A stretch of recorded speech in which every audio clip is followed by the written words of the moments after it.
A Divina Comédia, Dante Alighieri, Inferno, Canto 33.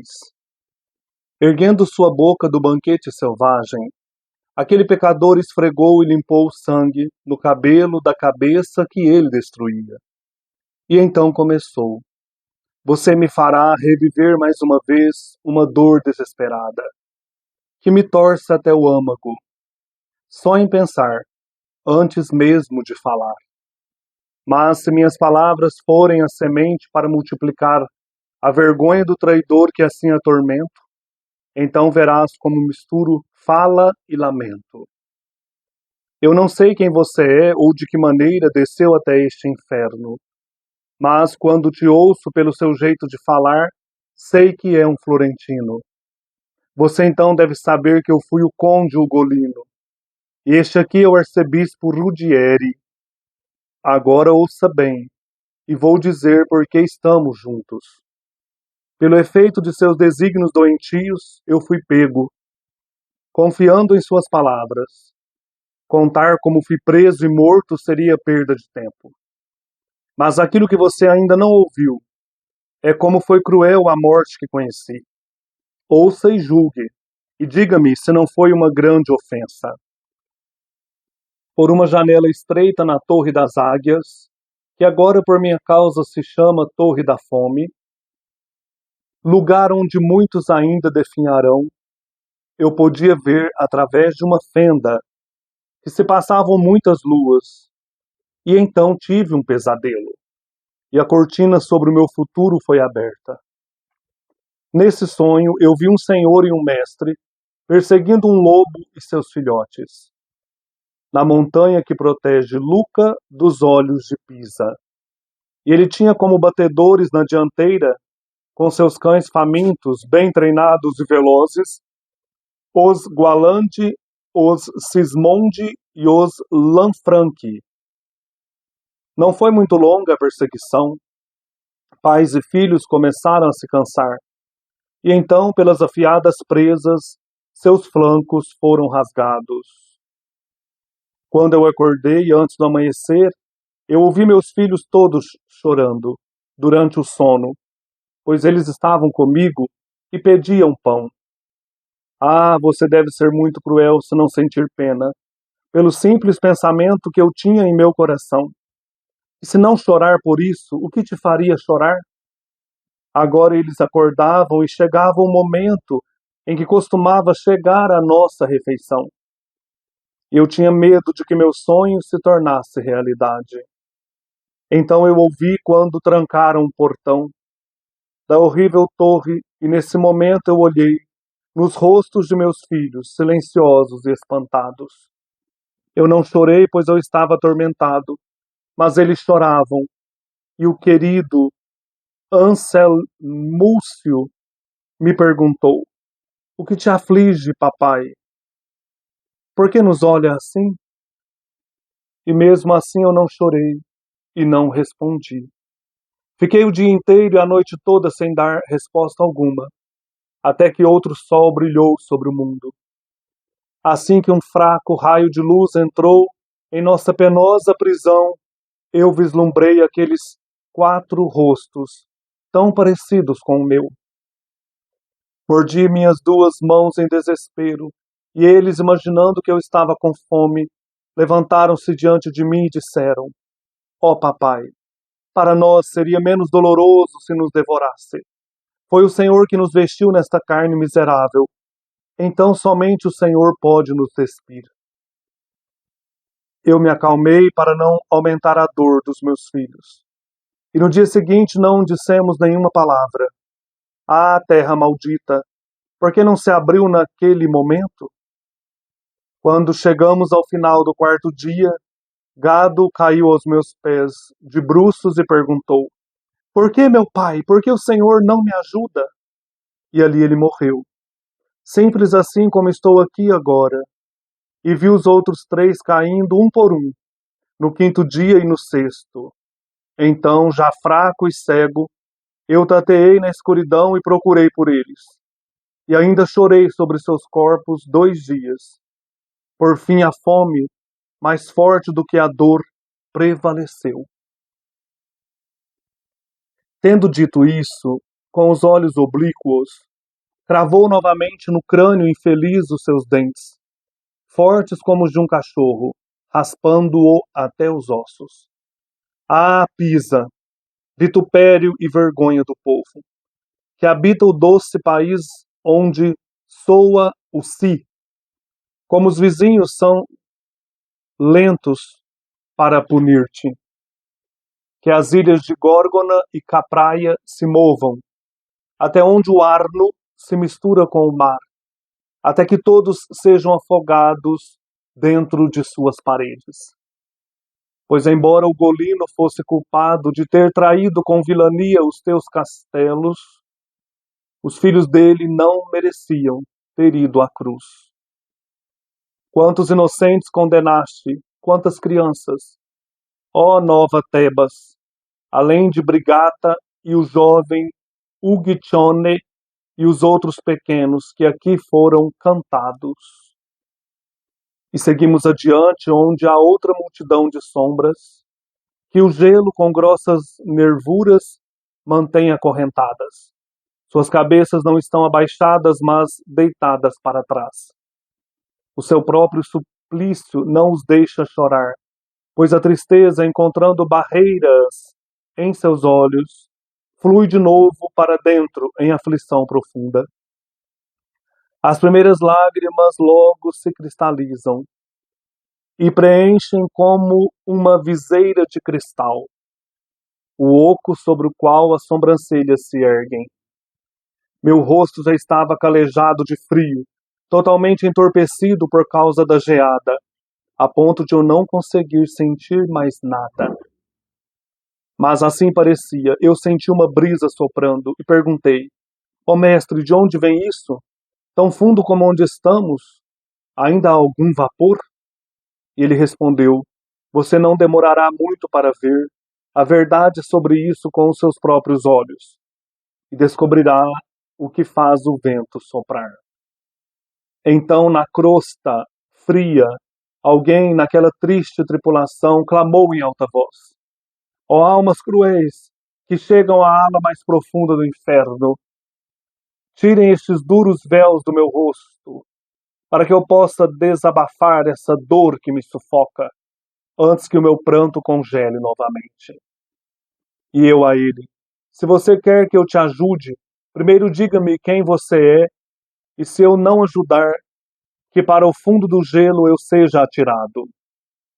Ele respondeu: eu sou o Frei Alberigo, aquele que cultivou frutas em mau horto, e aqui estou, recebendo tâmaras por figos.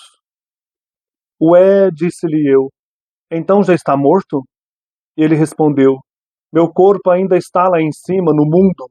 Eu vou explicar como isso pode ser. Pois Ptolomeia tem esta peculiaridade. Muitas vezes a alma mergulha neste lugar, antes que seja libertada por Atropos.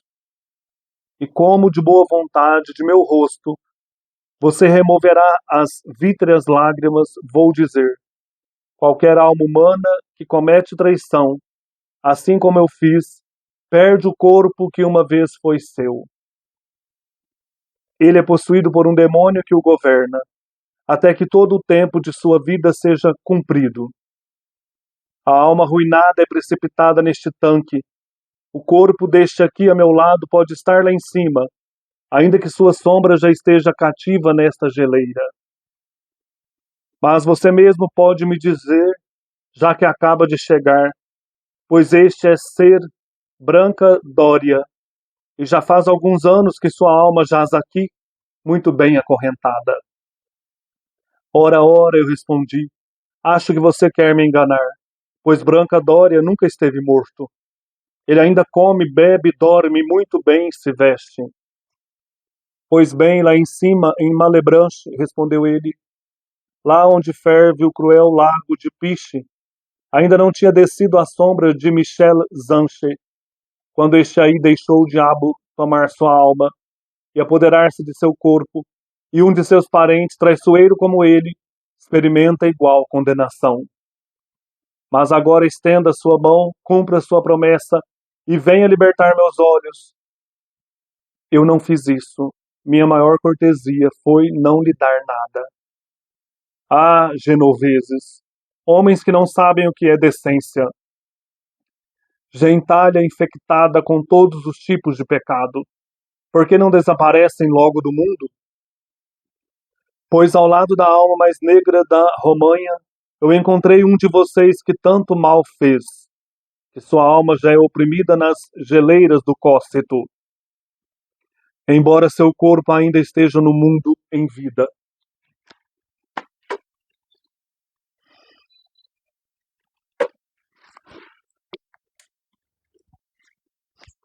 Oi, tudo bem?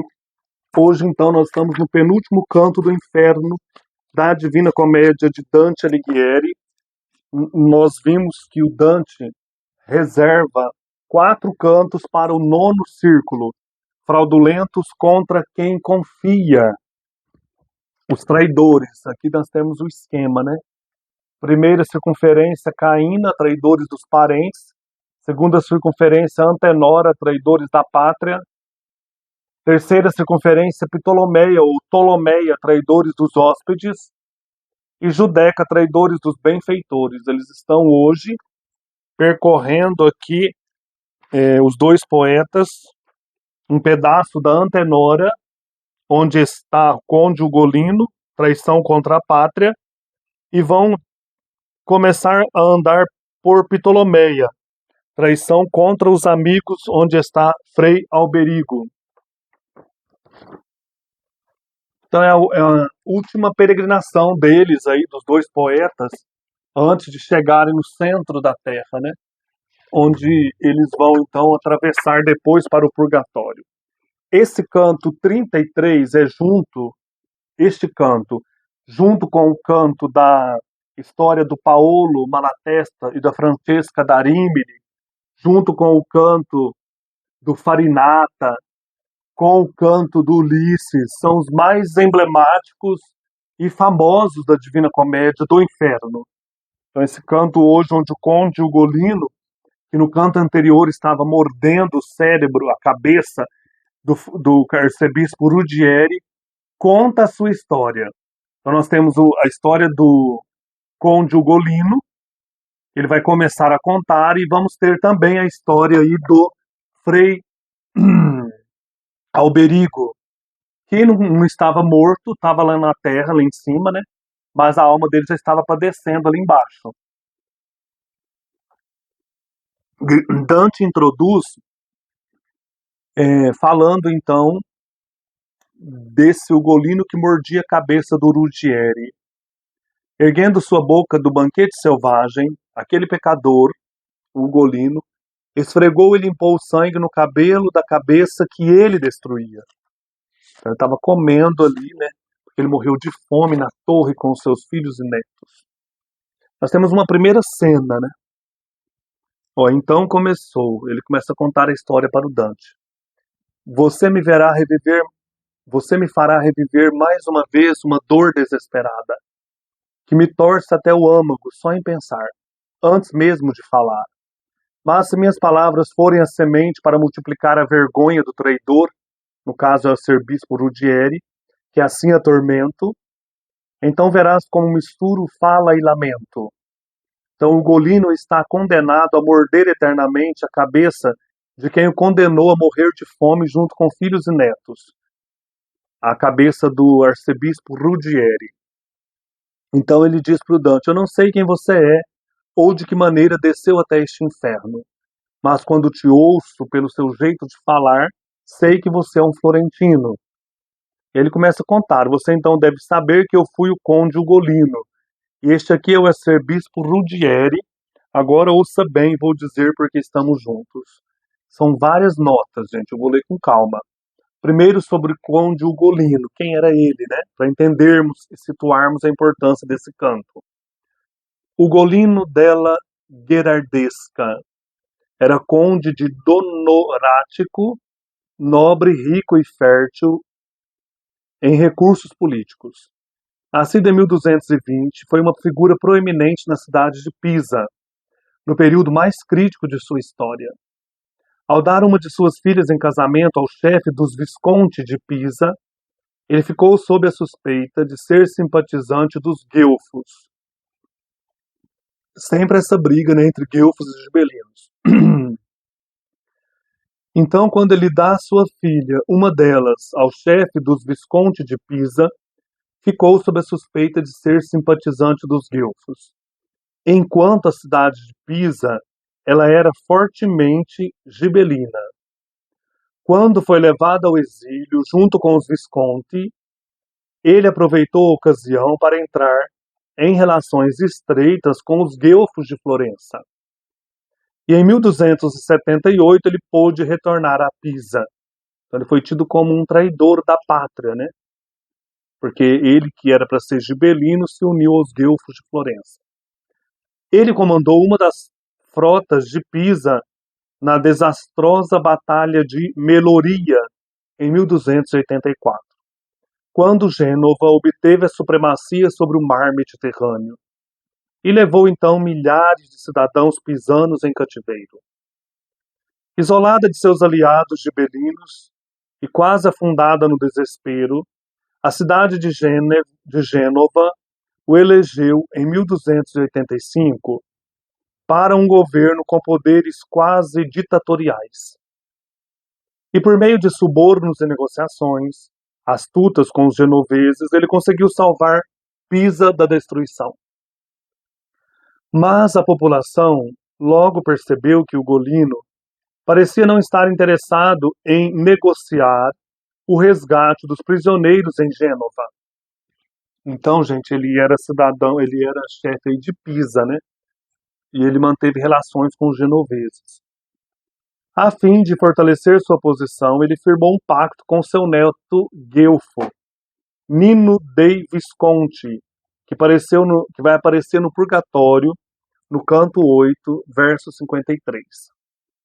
Mas sem o apoio do povo, era impossível manter sua posição contra os gibelinos, que se ressentiam da arrogância de seus modos e estavam amargurados com a perda de sua participação no governo. Seu destino foi selado quando, após brigar com o neto Nino, ele buscou uma aliança com o líder dos gibelinos, o arcebispo Rudieri. O arcebispo delatou o conde como traidor. Então, desde o começo aí, né, suas relações foram suspeitas com os guelfos.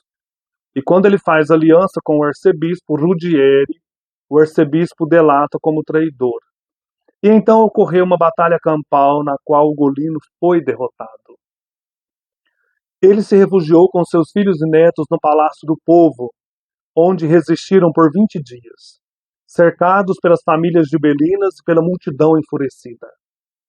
Em julho de 1288, eles foram capturados, acorrentados e levados à Torre de Galandi.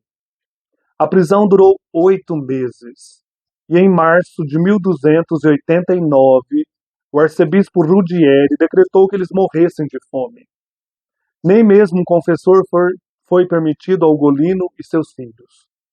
A porta da torre foi trancada e ao final de 8 dias todos estavam mortos. Então essa história é impressionante, né? Era conhecida aí na Itália. Esse bispo traiu, né, o Ugolino e condenou-o com filhos e netos a esta morte vergonhosa. O Gustave Doré fez várias ilustrações para esta cena, gente. Aqui eles estão abatidos com fome nesta torre galante, chamava Torre das Águias, depois passou a chamar Torre da Fome. Aqui ele vendo morrer os seus filhos, né? Outra ilustração do Gustave Doré. Mais uma ilustração, né? Por fim, o pai parece que devora os restos dos filhos antes de morrer. Aqui não está muito nítido, né? Depois eu vou mostrar um outro livro, em outro vídeo, sobre as ilustrações do Doré que estão mais nítidas. E quem era esse conde? E quem era esse arcebispo Rudieri, né? O arcebispo Rudieri, da família toscana dos Ubaldini, Rudieri dos Ubaldini, a qual também pertencia a beata Lucia, ou Lúcia Ubaldini, que aparece no canto 2, verso 97, que é uma das beatas da época de Dante, que talvez seja a que invoca, né, a ajuda da Beatriz para salvar o Dante, ou pode ser a Santa Luzia de Siracusa. Então, essa Beata Lucia Ubaldini era parente dessa família do arcebispo Ruggieri. E o cardeal Otaviano também pertencia a essa família. Apareceu no Inferno, canto 10, verso 120. Perto do fim de sua vida, o Ruggieri foi convocado por Roma para prestar contas de todas as suas más ações. E ao se recusar, ele foi declarado rebelde pela igreja. Então essa figura aí do bispo sendo mordido eternamente pelo conde Ugolino é emblemática na parte aqui do inferno, bem no finalzinho da Divina Comédia, né, do inferno. Então o Ugolino continua.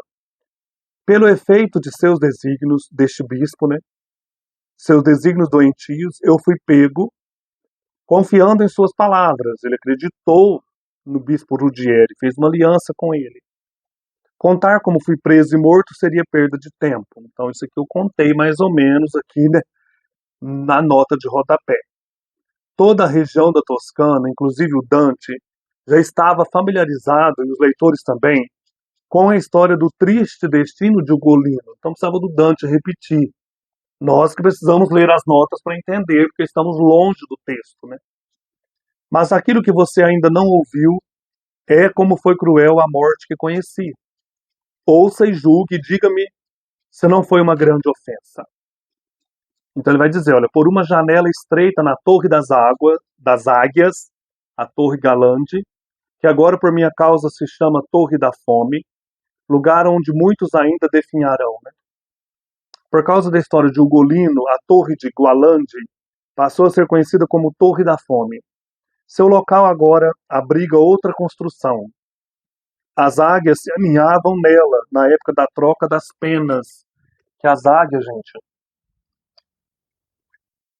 fazem uma troca de penas aos 40 anos. Interessante, elas arrancam as penas, as unhas, para renovar e recomeçar. Então elas se alinhavam nesta torre. Eu podia ver através de uma fenda que se passavam muitas luas. A prisão durou 8 meses, então ele está vendo isso, né? E então tive um pesadelo, ele vai contar o sonho, o pesadelo que ele teve para o Dante. E a cortina sobre o meu futuro foi aberta. Ele pôde antever aquilo como uma previsão do futuro seu e dos filhos e netos, né? Nesse sonho eu vi um senhor e um mestre. O senhor seria o arcebispo Ruggieri, perseguindo um lobo e seus filhos. O Ugolino e seus filhos e netos seria esse lobo e os filhos. Na montanha, no Monte Giuliano, que protege Lucca dos olhos de Pisa. Lucca está a cerca de 20 quilômetros de Pisa. E a montanha entre elas é o Monte Giuliano. Então ele está falando, olha, eu vi esse senhor e um mestre correndo atrás dos lobos e filhos, que seriam ele mesmo, né, e os seus netos, na montanha que está entre Lucca e Pisa. E ele tinha como batedores na dianteira com seus cães famintos a população. Bem treinados e velozes, os Gualandi, os Sismondi e os Lanfranchi. Estes eram chefes gibelinos das famílias de Pisa. Seriam esses aí que estavam junto com esse mestre, correndo atrás do lobo e dos filhotes. No sonho de Ugolino, eles são os caçadores, sendo Ruggieri o mestre da caça e a população os cães de caça. Ugolino é o lobo, seus filhos e netos são os filhotes. Então é isso que ele vê, olha. Não foi muito longa a perseguição. Pai e filhos começaram a se cansar. Ugolino e os netos e os filhos. E então, pelas afiadas presas, seus flancos foram rasgados. Então, ele conta para Dante, eu estava lá na prisão e eu tive esse pesadelo. Quando eu acordei, antes do amanhecer, eu ouvi meus filhos. Então aqui tem uma nota, ó, 2 deles, Anselmúcio e Brigata, que serão mencionados na linha 89. Eram netos de Ugolino e não filhos. Por parte de mãe, ambos eram netos do rei Enzo, filho de Frederico II. Os filhos de Ugolino eram Gado e Uguiccione. Então 2 eram filhos, o Gado e o Uguiccione. E outros dois que estavam presos eram o Anceu Múcio e o Brigata, que eram netos. Então eu ouvi meus filhos todos chorando durante o sono, pois eles estavam comigo e pediam pão. Estavam com fome, né?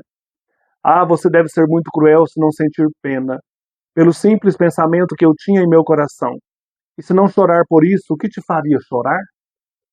Agora eles acordavam, e chegava o momento em que costumava chegar a nossa refeição, lá na torre onde eles estão, né? E eu tinha medo de que meu sonho se tornasse realidade.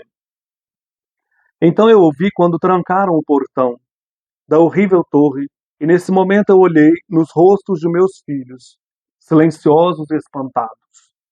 Eu não chorei, pois eu estava atordoado, mas eles choravam, e o querido Anselmúcio, que é um neto, né, e não filho, me perguntou: o que te aflige, papai? Por que nos olha assim? E mesmo assim eu não chorei e não respondi. Fiquei o dia inteiro e a noite toda sem dar resposta alguma, até que outro sol brilhou sobre o mundo. Assim que um fraco raio de luz entrou em nossa penosa prisão, eu vislumbrei aqueles 4 rostos tão parecidos com o meu.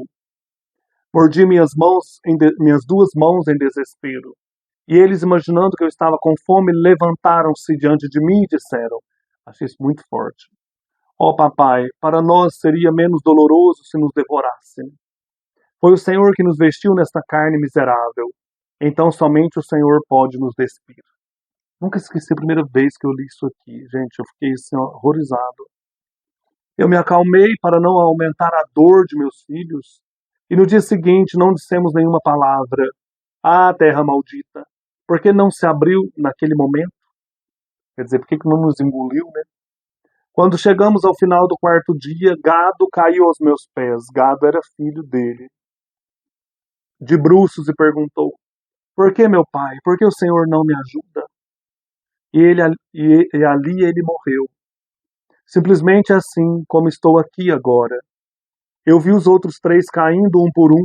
No 5º dia e no 6º, então, já fraco e cego, eu tateei na escuridão e procurei por eles. E ainda chorei sobre seus corpos 2 dias. Por fim, a fome, mais forte do que a dor, prevaleceu. Aí termina a fala do Conde Ugolino, né? Esta linha final, olha, por fim a fome, mais forte do que a dor, prevaleceu, pode significar que Ugolino comeu a carne das crianças. De qualquer modo, por mais pungente que fosse sua dor, o sofrimento causado pela fome era maior. Então fica subentendido que ele tenha comido os filhos no desespero da fome e depois ter morrido, né? Para por aqui a fala e desaparece o Ugolino, gente.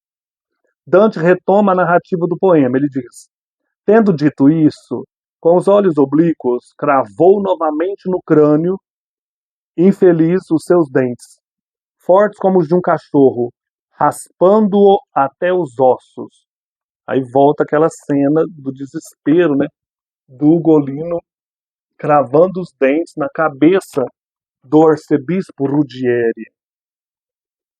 Ah, Pisa, Dante exclamando, né? Vitupério e vergonha do povo, que habita o doce país onde soa o si.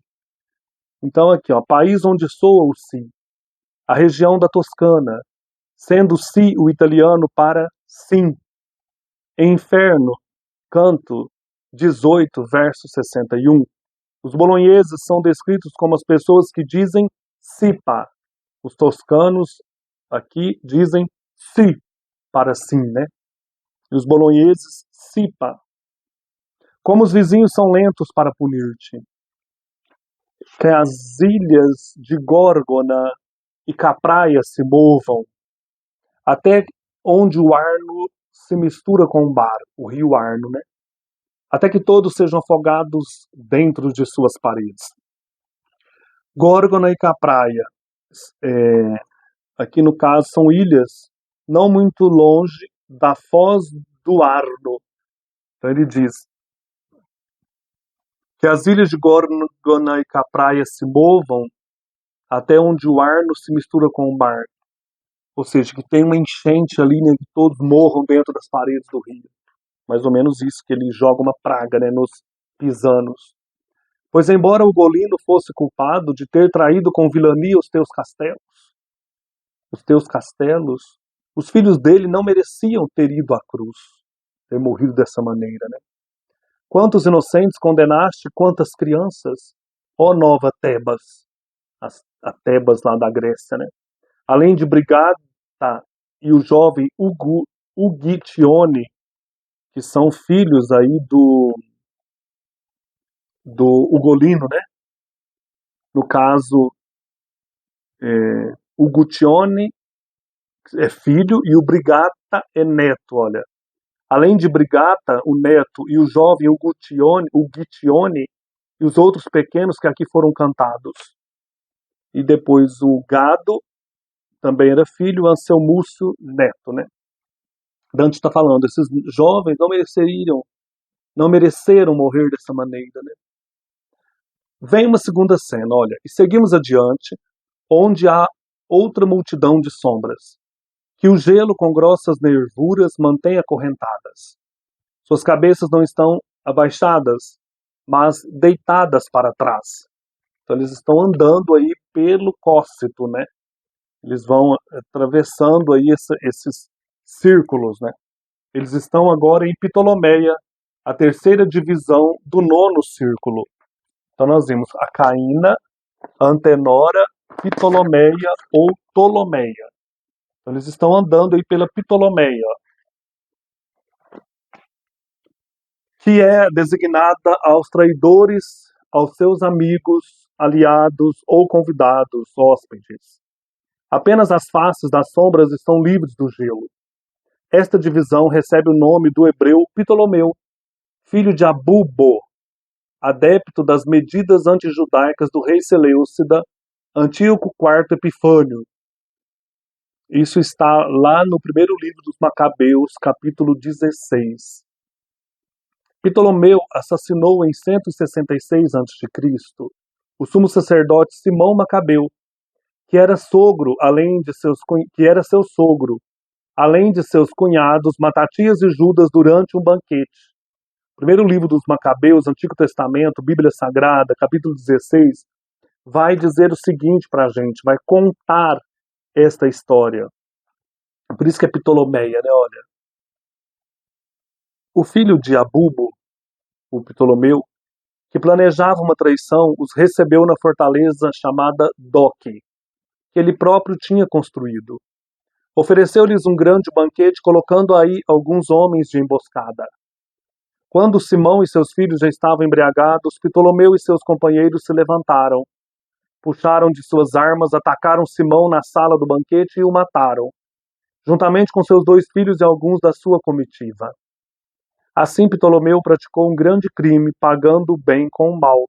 Traiu então os seus hóspedes, convidados, né? Estão lá em Ptolomeia, por isso que recebe esse nome, o terceiro círculo a terceira circunferência do nono círculo, onde estão os traidores, fraudulentos contra quem confiaram, né? Então, ó, Caína, Antenora, Ptolomeia ou Ptolomeia. Aí o Dante começa, então, a andar, a contar que eles estão andando ali, né?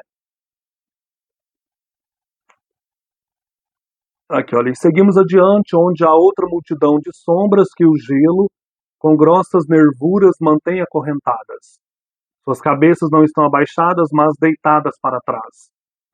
O seu próprio suplício não os deixa chorar, pois a tristeza, encontrando barreiras em seus olhos, flui de novo para dentro em aflição profunda. As lágrimas congelam. Ó. As primeiras lágrimas logo se cristalizam e preenchem como uma viseira de cristal, o oco sobre o qual as sobrancelhas se erguem. Meu rosto já estava calejado de frio, totalmente entorpecido por causa da geada, a ponto de eu não conseguir sentir mais nada. Mas assim parecia, eu senti uma brisa soprando e perguntei: ó mestre, de onde vem isso? Tão fundo como onde estamos, ainda há algum vapor? Então, na época de Dante, acreditava-se que o vento era causado pela exalação do vapor. Por isso que ele pergunta isso, né? E ele respondeu, Virgílio: você não demorará muito para ver a verdade sobre isso com seus próprios olhos. descobrirá o que faz o vento soprar. Então, na crosta fria, alguém, naquela triste tripulação, clamou em alta voz: ó almas cruéis que chegam à ala mais profunda do inferno, tirem estes duros véus do meu rosto para que eu possa desabafar essa dor que me sufoca. O véu seria o gelo, né? Antes que o meu pranto congele novamente. E eu a ele: se você quer que eu te ajude, primeiro diga-me quem você é, e se eu não ajudar, que para o fundo do gelo eu seja atirado. Só que o Dante não ajuda, achei isso muito estranho. O Dante está bem ruinzinho aqui no final, né? Já bateu naquele outro lá atrás, agora faz isso aqui, promete que vai ajudar essa alma, né? Dante vai até o fundo do inferno de qualquer maneira, e sua promessa não passa de um trocadilho. Estranho isso, né? Ele vai ter que passar lá mesmo, ó. Se você não me ajudar, se eu não te ajudar, que para o fundo do gelo eu seja tirado. Ele vai ter que passar por lá e sair desse inferno, Dante. Ele respondeu à alma: eu sou o Frei Alberigo. Aí chegamos nesse Frei Alberigo, gente. Alberigo Manfredi, senhor de Faenza, que mais tarde se tornou um dos frades gaudentes, que apareceram lá no inferno, canto 23, no verso 103. No decorrer de uma disputa com seu parente Manfredo, ele foi golpeado na cabeça por uma caixa pesada. Fingindo ter perdoado o insulto, ele convidou Manfredo com um filho pequeno para jantar em sua casa, tendo primeiro providenciado que, quando os convidados terminassem a carne e pedissem frutas, eles fossem atacados por homens armados. O fruto de Frei Alberigo passou a ser um dito popular na Itália. Pediu fruto, cuidado, fruta na hora que você vai ser atacado, né? Passou a ser um dito popular. Então é esse aí traiu os convidados. Então eu sou o Frei Alberigo, aquele que cultivou frutas em mau horto. Né? Quer dizer, na hora da sobremesa, das frutas, eu mandei matar, né? Então ele responde: eu sou o Frei Alberigo, aquele que cultivou frutas em mau horto, e aqui estou, recebendo tâmaras por figos. Então, um trocadilho aí com as questões das frutas. Ué, disse-lhe eu, então já está morto? E ele respondeu: meu corpo ainda está lá em cima, no mundo, e vou explicar como isso pode ser. Pois Ptolomeia tem esta peculiaridade, esta região aí do Cócito, onde estão os traidores dos amigos convidados. Muitas vezes, traidores dos hóspedes, né? Muitas vezes a alma mergulha neste lugar antes que seja libertada por Atropos. Atropos é o destino que corta o fio da vida e separa a alma do corpo. A ideia da possessão demoníaca do traidor pode ter sido tirada das palavras do Evangelho de São João, que diz: e depois do bocado, Satanás entrou em Judas. Depois que Judas comeu o pão que Jesus deu a ele na última ceia, saiu para a noite, né? E o mal entrou nele. João 13, 27. Satanás entrou em Judas. E aqui, então, essa questão parece aqui, né? O Frei Alberigo estava vivo lá na Itália, mas estava ali no fundo a alma dele já presa nesta região aí do nono círculo, né, a Ptolomeia. E como de boa vontade de meu rosto você removerá as vítreas lágrimas, vou dizer. Ele achando que o Dante vai cumprir aquilo que falou, né? Vai remover as lágrimas dos olhos dele, que estão congeladas. Qualquer alma humana que comete traição, assim como eu fiz, perde o corpo que uma vez foi seu. Ele é possuído por um demônio que o governa, lá em cima, até que todo o tempo de sua vida seja cumprido. A alma já está aqui embaixo. A alma arruinada é precipitada neste tanque, mesmo a pessoa estando viva. O corpo deste aqui a meu lado pode estar lá em cima, ainda que sua alma já esteja cativa nesta geleira. Mas você mesmo pode me dizer, já que acaba de chegar, pois este é Sir Brancadória, Senhor Brancadória, né? Está aqui do meu lado. E já faz alguns anos que sua alma jaz aqui muito bem acorrentada. O Brancadória é um nobre genovês que em 1275 matou seu sogro Michel Zanche. No Inferno 22, verso 88, apareceu esse Michel Zanche. enquanto a vítima se sentava à mesa como seu convidado. Brancadória ainda estava vivo e viveu tempo bastante o suficiente para ler ou ouvir sobre a Divina Comédia e saber que Dante acorrentou sua alma no inferno. Imagina, ele já tinha colocado Brancadória lá no inferno, tinha matado o sogro dele em 1275. Gente, esse povo era muito bonzinho, né? Convidava para festa e mandava matar. Então estava ali também, violentou, matou um hóspede. Então o Frei Alberico fala, esse aqui é o Brancadória. Já faz alguns anos que a sua alma já está aqui muito bem acorrentada. 1278, 1300, está passando o poema, né? Ora, ora, eu respondi, acho que você quer me enganar, pois Brancadória nunca esteve morto. Ele ainda come, bebe, dorme muito bem e se veste. Pois bem, lá em cima, em Malebranche, legião dos demônios, lembra lá no Malebouge? Respondeu ele, lá onde ferve o cruel lago de Piche, no 8º círculo dos corruptos, ainda não tinha descido a sombra de Michel Zanche, quando esse aí deixou o diabo tomar sua alma e apoderar-se de seu corpo. E um de seus parentes, traiçoeiro como ele, experimenta igual condenação. Temos uma nota, né? Um primo ou sobrinho de Brancadória foi cúmplice dele no assassinato de Michel Zanche. A vingança veio sobre eles tão rapidamente que suas almas mergulharam em Ptolomeia antes mesmo que Zanche desse seu último suspiro e sua sombra descesse para o Malebranche, o 8º círculo. Então eles já foram ali, quando eles mataram o Michel Zanche, eles já foram direto para Ptolomeia. O Brancadória e um primo ou sobrinho dele. Depois que o Michel Zanche foi lançado no 8º círculo dos corruptos, que estão lá no Malebranche. Olha que coisa, né? Eu falei.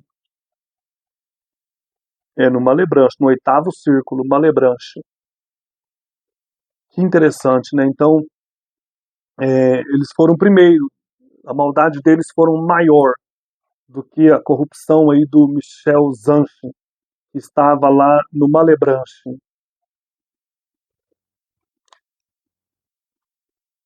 E aí o Frei continua.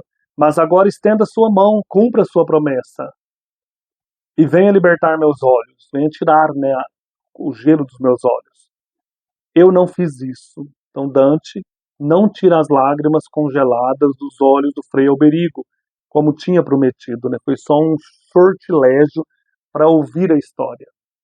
Minha maior cortesia foi não lhe dar nada. Então Dante não gostava desse Frei também não, né? Ah, genoveses, aí ele desce a lenha como desceu nos cidadãos de Pisa. Homens que não sabem o que é decência. Gentalha infectada com todos os tipos de pecado. Por que não desaparecem logo do mundo? Pois ao lado da alma mais negra de Romanha, que é o Frei Alberigo, eu encontrei um de vocês que tanto mal fez, o Brancadória, né? Que sua alma já é oprimida nas geleiras do Cócito, embora seu corpo ainda esteja no mundo em vida. Então Brancadória estava lá vivendo e depois certamente ele leu ou ouviu falar que o Dante o condenou ao inferno, né? Então é impressionante esse canto 33 da Divina Comédia, do inferno da Divina Comédia. Então é isso, gente. Um abraço e até mais.